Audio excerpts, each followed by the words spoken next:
Hello friends, welcome to my YouTube channel computer ज्ञान official.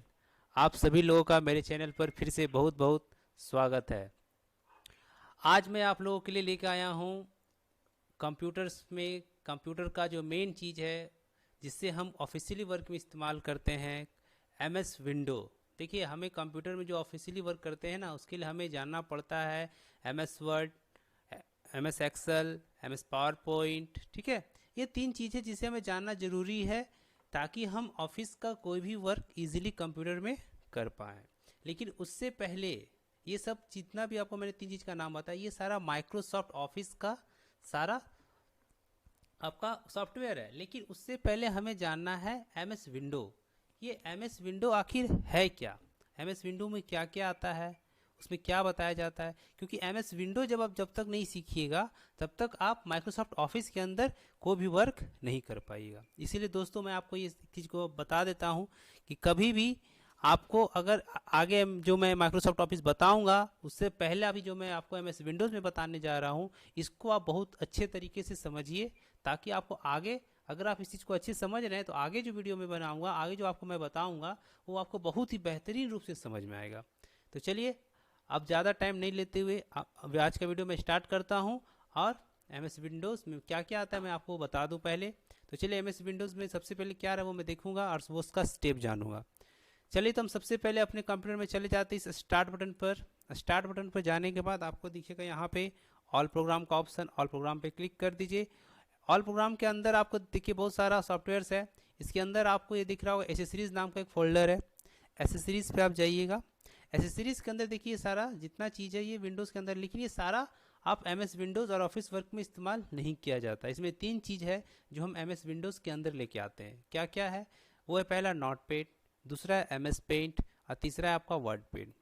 ये तीनों चीज़ आपको एमएस विंडोज़ के अंदर इंक्लूड किया गया है। तो चलिए, हम आपको पहले फिर से एक बार मैं प्रोसेस दिखा दूं मैं कैसे कैसे गया। सबसे पहले स्टार्ट बटन पे क्लिक किया, ऑल प्रोग्राम पे क्लिक किया, एसेसरीज पे क्लिक किया, देन मैं नोटपैड। तो मैं सबसे पहला चीज़ आपको बताऊंगा नोटपैड। चलिए, इस नोटपैड को ओपन करते हैं। तो ओपन करने के लिए क्या करना है, किसी भी ऑब्जेक्ट को सिलेक्ट करना है, देन क्लिक करना है। और क्लिक का मतलब मैं क्या बताया हूँ, माउस का लेफ्ट बटन। तो देन कर्सर को यहाँ रख दीजिए।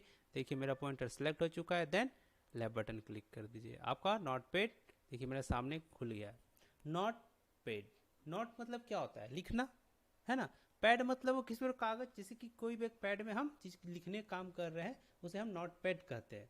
तो जस्ट लाइक ये हमारा कंप्यूटर का एक पैड है, पेज है, जिसमें हम सिंपली कोई भी टेक्स्ट को लिख सकते हैं। इसमें आपको सिंपली सिर्फ टेक्स्ट को लिखना और जो मेन जो इम्पोर्टेंट चीज़ है, जैसे कि इसको सेव कैसे किया जाता है, उसे खोला कैसे जाता है ना, उसका टेक्स्ट का स्टाइल कैसे चेंज कर किया जाता है, इस प्रकार से कुछ सिंपल जो टाइपिंग का, डाटा एंट्री का जो फर्स्ट स्टेप है वो नोटपैड के अंदर ही आता है। वो चीज़ आपको नोटपैड के अंदर मिलेगा। ठीक है, तो चलिए स्टार्ट करते हैं। सबसे पहले नोटपैड खोलने के बाद जो जो ऑब्जेक्ट्स आपको दिख रहा है, किसको हम क्या कहेंगे, ये चीज़ जानना हमें बहुत ही ज़रूरी है। तो आइए देखते हैं। सबसे पहले ऊपर, अगर जो मैं आपको पहले बता चुका हूँ, जो सबसे ऊपर का जो बार रहेगा उसे हम क्या कहेंगे, टाइटल बार। टाइटल बार के ऊपर क्या दिखा हुआ आपको दिख रहा है, अनटाइटल एंड नोटपैड। देखिए, टाइटल बार का काम क्या था, मैं आपको बताया था, ये दिखाता है कि आप किस ऑब्जेक्ट को ओपन किए हैं, वो टाइटल बार दिखाता है। जैसे मैं अभी आपको किसी चीज को ओपन करके दिखा रहा हूँ, नोटपैड, तो आपको यहाँ दिख रहा होगा लिखा हुआ है नॉट पैड, लेकिन उससे पहले आपको दिख रहा है अनटाइटल्ड, मतलब इसका कोई टाइटल नहीं रखा गया है। ये प्रोसेस कब होगा, ये कब दिखेगा, जब आप ओपन किए, इसमें कोई फाइल बनाया नहीं है या फिर बना भी नहीं है लेकिन उसको सेव नहीं किए, मतलब जब तक आप उसको किसी से सेव नहीं कीजिएगा, सुरक्षित नहीं कीजिएगा, वो आपका एक फाइल बनेगा नहीं। ठीक है, वो एक न्यू पेज है, नया है, इसलिए वो अनटाइटल। लेकिन अगर मैं इसको सेव कर दूंगा तो जिस भी नेम से मैं इसको सेव करूंगा ना, वो उस नेम से उसमें शो करेगा। ठीक है, जैसे ये अभी अनटाइटल है। ठीक है, उसके बाद ये जितना भी दिख रहा है ये तो आपको पता ही होगा, ये मिनिमाइज बटन है, ये मैक्सिमाइज बटन है, देन क्लोज बटन है। ठीक है, उसके बाद ये पूरा जो आपको पेज जैसा दिखा है ना व्हाइट, ये मेरा टेक्स्ट एरिया है। इसके अंदर हम किसी भी ऑब्जेक्ट्स को टाइप कर सकते हैं, लिख सकते हैं। ठीक है, ये हमारा टेक्स्ट एरिया है।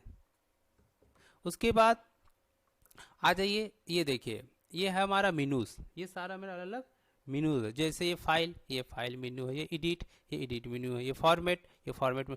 ये सारे मेनूज के अंदर भी बहुत सारे ऑप्शंस है जिसको हम इस टेस्ट के अंदर इस्तेमाल करेंगे। आई क्लिक करके मैं आपको दिखाता हूँ। फाइल के अंदर देखिए सारा इतना सारा ऑप्शन है, एडिट के अंदर भी मिलेगा, फॉर्मेट के अंदर भी मिलेगा, व्यू के अंदर भी मिलेगा। इस तरह से हर एक आपका जितना मेनूज है उसके अंदर भी कुछ ऑब्जेक्ट्स है, कुछ सेटअप्स है जो टेक्स्ट के लिए ही किया जाता है। एक चीज़ और आपको याद रखना है कि कभी भी जब लिखने का आप काम कीजिएगा, टाइपिंग करने का काम कीजिएगा, तो टाइपिंग करने वक्त मैं आपको पहले ही बताया हूँ इस तरह का ये पॉइंटर काम नहीं करता है, ठीक है, एरो काम नहीं करता है। वहाँ पे क्या आता है, कर्सर, ठीक है। वहाँ पे देखिए कर्सर ब्लिंक कर रहे हैं, देखिए आई के रूप में दिख रहा है। वो जो एक शो एंड हाइड कर रहा दिख रहा है, छुप रहा है, वो एक्चुअली में शो एंड हाइड क्यों कर रहा है जानते हैं? वो बता रहा है कि अभी जो आप लिखने वाले हैं वो उसी प्लेस से लिखाने वाला है, ठीक है। जैसे चलिए हम कीबोर्ड से हम कुछ भी अपने लिए टाइप करते हैं, ठीक है, कुछ भी हम लिख लेते हैं, रामीज।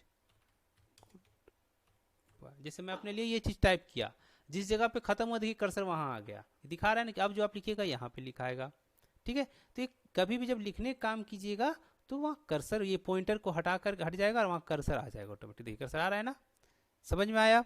कभी भी अब जैसे मान लीजिए अभी मैं उस लाइन में लिख रहा हूँ, अब हमको उस लाइन में लिख करके नहीं नीचे लाइन में आना है, तो कभी भी जंप करने के लिए, ऊपर से नीचे आने के लिए हमेशा कीबोर्ड का इंटर बटन को इस्तेमाल कीजिएगा। इंटर को आप जैसे प्रेस कीजिएगा कर्सर नीचे आ जाएगा, नीचे आ जाएगा। फिर आप जब टाइप कीजिएगा तो उस जगह से टाइप होगा। अब इसे लिखने के बाद देखिए मैं स्पेस दिया था ऊपर वाले वर्ड में, तो उसमें मैं स्पेस देना चाहता हूँ। स्पेस देने के लिए हमारा कीबोर्ड में एक स्पेस बटन है, स्पेस बार है, जो काफ़ी बड़ा होता है। उस स्पेस बटन को आप दिखाई, जैसे एक स्पेस है, और अगर देना हो तो ये दूसरा स्पेस है। इस टाइप से आप उसमें स्पेस दे करके लिख सकते हैं। देखिए लिख रहे हैं, और कभी नीचे लाना हो तो क्या करना है, इंटर बटन को दबाना। इससे क्या होगा, वो नीचे की ओर आएगा। देखिए नीचे आ रहा है ना, ठीक है।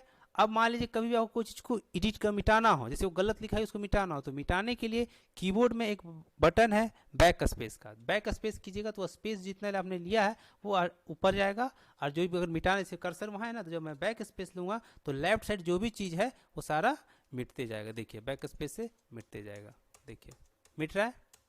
अब जैसे मान लीजिए हमको बैक स्पेस मिटा है, हमको करना क्या है कि जैसे इसका जो बीच का जो एन है और जे है, एन वर्ड है, एम के पहले एन है, उसको मिटाना हो तो एम के पहले अगर एन को मिटाना हो तो उसके लिए बैक स्पेस नहीं करते हैं। बैक स्पेस करने से क्या हो जाएगा कि आपका जो पीछे लेफ्ट साइड में जो टेक्स्ट वो मिट जाएगा, लेकिन राइट साइड का नहीं मिटेगा। राइट साइड का मिटाने के लिए आपको कीबोर्ड से डिलीट बटन का इस्तेमाल करना पड़ेगा। आप जैसे ही डिलीट बटन को प्रेस कीजिएगा, देखिए जो आपका राइट साइड में था वो डिलीट हो गया, ठीक है। तो याद रखना बैक से आपका लेफ्ट साइड से हटता है, और अगर डिलीट दबाएंगे तो कर्सर जा रहा है उसका राइट साइड से हटेगा। समझ में आया? एक बार फिर से बता दूं, कभी भी कोई चीज़ लिखने के लिए, लिखने के बाद अगर उसमें जगह छोड़ना हो तो ये स्पेस बटन का इस्तेमाल करें कीबोर्ड से। कभी लिखने के बाद ऊपर से कर्सर को कहीं और नीचे लेके आना है तो इंटर बटन का इस्तेमाल करेंगे। कभी चीज़ को अगर आपको उसको इरेज करना है, मिटाना है लेफ्ट साइड से, तो बैक स्पेस का इस्तेमाल कीजिएगा। या फिर बीच में से अगर कोई राइट साइड का कोई टेक्स्ट है उसको हटाना है तो उस जगह पहले कर्सर रख दीजिए। कर्सर रखने के लिए क्या करना है, सिंपली वहाँ क्लिक करना है, कर्सर वहाँ चला जाएगा। फिर आपको ब्लिंक होकर वो बता भी रहा है कि अभी इस जगह पे कर्सर है, देन वहाँ पे आप ये डिलीट बटन दबा सकते हैं, तो इजीली डिलीट हो जाएगा, ठीक है। चलिए फ्रेंड्स, आज आप इस वीडियो को आप ध्यान से देखिए, इस चीज़ को आप ध्यान से देखिए कि किसको क्या करें, लिख कैसे रहे, डिलीट कैसे कर रहे हैं, उसको हम कोई ऊपर से नीचे लाना हो तो कैसे करना है ना। इस चीज़ को आप ध्यान समझिए। उसके बाद मैं आपको सारा मीनूज में अपने अगले वीडियो में दिखाऊंगा, उसका सेटअप भी दिखाऊंगा, इसे सेव कैसे करना है, या फिर और भी बहुत सारा मेन ऑप्शन है जो मैं आपको दिखाने वाला हूँ। तो चलिए आज के लिए बस इतना ही।